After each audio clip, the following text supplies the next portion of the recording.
Pasukan senapan bermotor Rusia merilis rekaman momen mereka menghancurkan unit angkatan bersenjata Ukraina di arah Krasnoarmeyskoe.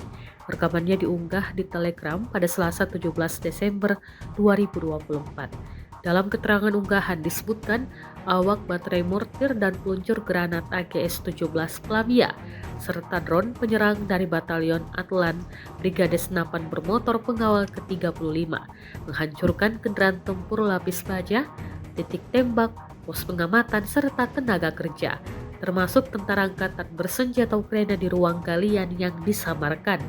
Mereka mendukung kemajuan kelompok penyerang. UAV dari kelompok pusat juga membantu memperbaiki serangan tersebut, klaim militer Rusia.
Download Tribun X sekarang, menghadirkan lokal menjadi Indonesia.